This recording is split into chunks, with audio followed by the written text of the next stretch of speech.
If you pay attention, not only because of what happened with this whole um, TD Jakes thing, and also how Brother Cat Williams started to expose a whole lot of comedians in terms of their fraudulent, fraudulent careers, and stealing jokes and everything. But if you pay attention around you, he is right about one thing. 2004 going into the future is going to be a year of a lot of people who lived fraudulent lives before the world are going to be exposed.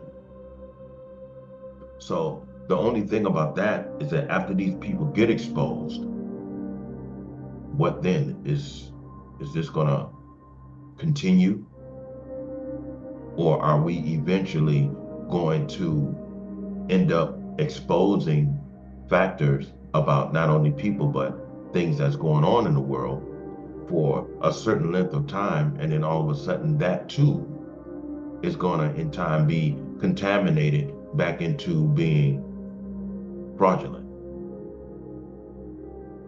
But it's a whole lot of things going on right now. I mean, when you try to touch on certain areas of living that your particular, I would say, audience is interested in, a lot of people will accuse you of holding on to the past. But however, the whole living journey is primarily consist of lessons that we've learned of the past. And sometimes it takes a long time in order for you to heal from a whole lot of things, learn a whole lot of things, come to a certain level of maturity to the point to where you're actually able to talk about these things in order to help other people. And also with this whole um, social media thing that's going on. I mean, there's a whole lot of people who are now able to express themselves openly and honestly. The only thing about that is that when you do that, you put yourself before the world.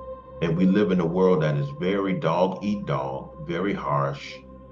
And I would have to say 80% of human beings in this country, I would say, in America in particular, they would rather listen to something that is perverted, violent based, and things of that nature, other than things that you put out there in order to help people understand their living journey more effectively, even by way of example. But we're living in times of where, as I always say, the world is going into darkness. And for some strange reason, even though it can be determined that the human family has this insatiable appetite for filth, for violence, for a lot of things that are not helping humanity, but help destroy humanity. So the human family, by default, you might as well say, is an advocator of self-destruction. That's the direction that we seem to be going in within this Western culture. But the Western culture has always been such. It's always been such.